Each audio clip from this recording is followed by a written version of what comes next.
Okay, so someone asked about, or said that they were concerned about their daughter wanting to go to high school. Um, and I gotta admit that I've never had that. None of my kids have ever said they wanted to go. Our son that's graduating college this week, when he was in high school, he was like, "No, I know I've got it made. I have no interest in going. I'm good." Um, my 3 kids that I have here, they're teenagers. They have no interest in going. They're perfectly happy. So I've never really had that. If my kids were saying they wanted to go to school, especially in high school, oh my goodness, I would really try and find out what the reason was and then try and address it. It may just be one thing that can be easily addressed, and then you can still, they would still be happy homeschooling if you just found a way to address it. Maybe they want to take a really cool course. Maybe they want to be in a play. You can find that in the community, or maybe they want more social interaction. You can find that in a group or whatever. It doesn't necessarily have to be school, but that's kind of how they imagine solving some of the needs that they have, because they can see other kids maybe meeting those emotional needs or whatever through going to school. But we have tons of different ways to meet those needs. And so if you're not wanting your kids to go to school and they are kind of wanting to, there's probably a way to satisfy some needs without actually having to do it. Or maybe they need to try it. I mean, I don't know. It makes me sad when kids want to go to school instead of be homeschooled.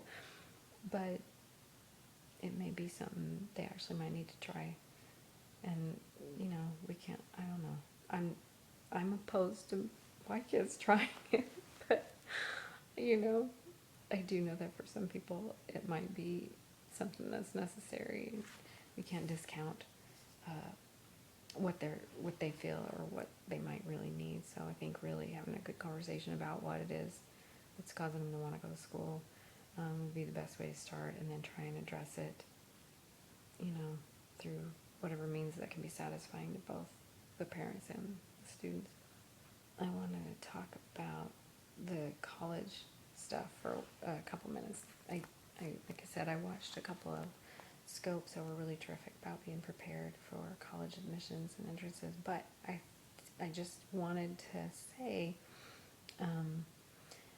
that you need to be prepared for that and know what they expect, but what colleges expect. But it's kind of like not teaching to the standardized test. I want to think my kids will get into college, but the college is not the goal of what I'm doing in my homeschool. I've never, I never thought about it. Like, I just figured they'd go, like I said, they go to community college and it's not a problem, but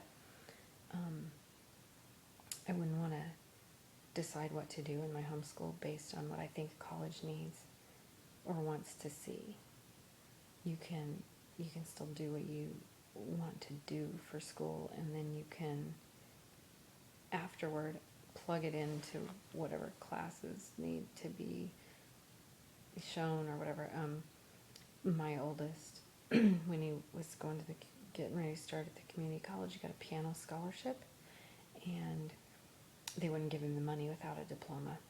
And we had only used the umbrella school for 6 months, and it wasn't at the end. It was only in 10th grade, and so it wasn't at the end.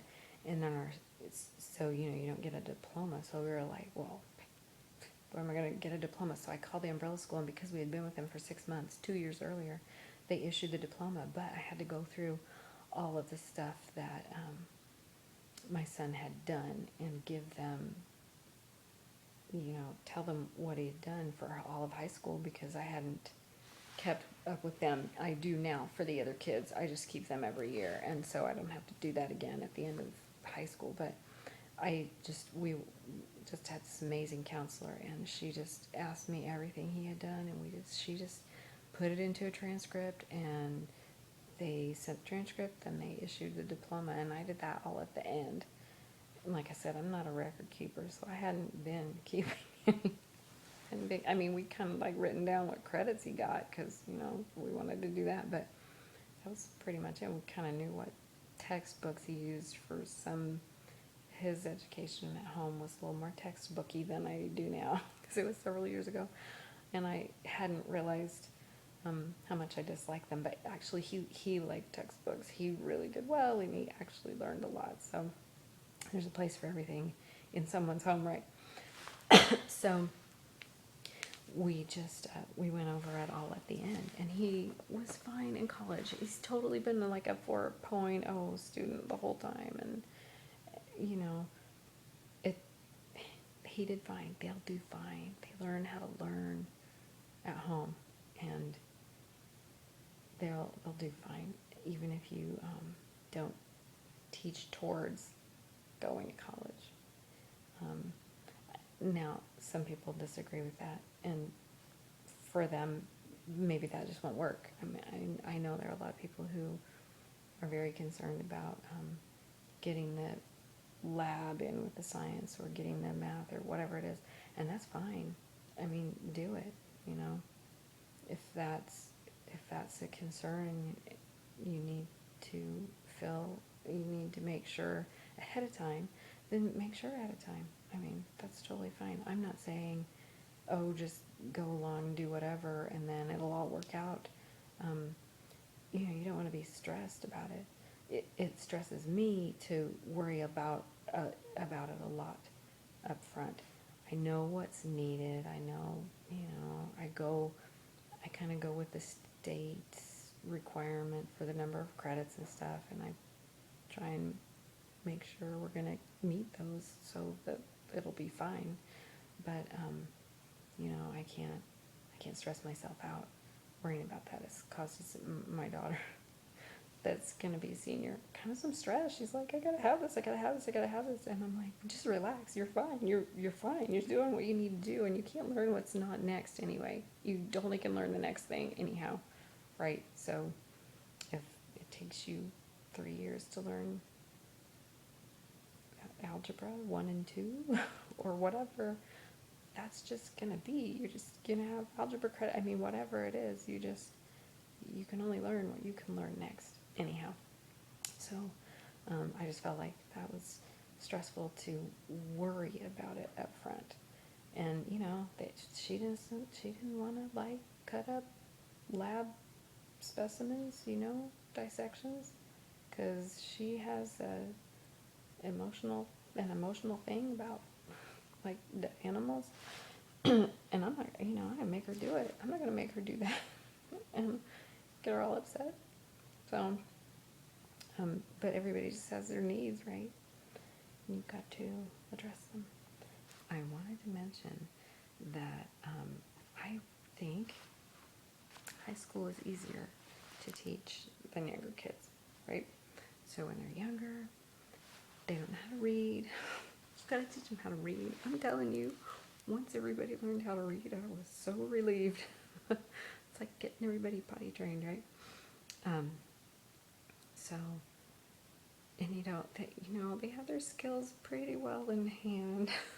So they're teenagers. They're going to be in high school. And first of all, it takes years to get to high school, right? So I've been homeschooling for 18 years. And I finally figured out how to relax about it. And why would I send my kids to school after I finally learned how to have fun and relax? They're so much more fun to homeschool as teenagers. I mean, that's awful. That sounds awful. The things they're doing are more personally interesting to me. I've always been interested in what my kids have been learning. I love every stage of childhood. It's been really great, and it doesn't feel like I just have a few years with them before they leave home, because we have all of our time together and we can slow down. But it is so interesting to have high schoolers. The conversations can be more in-depth, more adult kind of And I love that. And you can give them assignments and they can understand better. I mean, sometimes not, right? um, but they can really learn a lot as a teenager. And I just think it's so much easier than it used to be when they were younger. When they were all, well, maybe it's because they're all, well, my oldest is 22. And then the next one was 5 years younger. So for the first 10 years of homeschooling, I always had a new baby or a toddler or a preschooler because the other three are just 4 years apart, 17, 14, and 13. So for the first 10 years, I always had little people who weren't in school yet. From the first minute, like 2 months after my first son's kindergarten year started, I had the baby. So I had the next baby. So maybe that's partly why it's so much easier now. There are no toddlers or little people or people that haven't learned to read yet or whatever. And I'm gonna do a talk about toddlers too because I've got some ideas about that. But I just think it's easier now and it's more interesting, and I finally figured out some things about it after all these years. And so, I mean, I'm not perfect, but I can relax more and not worry so much. And maybe that's because I have a son that's graduated and gone all the way through college and graduating college. Maybe that's why. I don't know. I'll have to think about that. Why it's more relaxed. But I mean, the kids worry sometimes. I'm not getting what I need. I'm not having enough school, which is kind of funny. I don't know if your kids do that. I'm not having enough school, Mom. We need to have school, but I just think it's something to think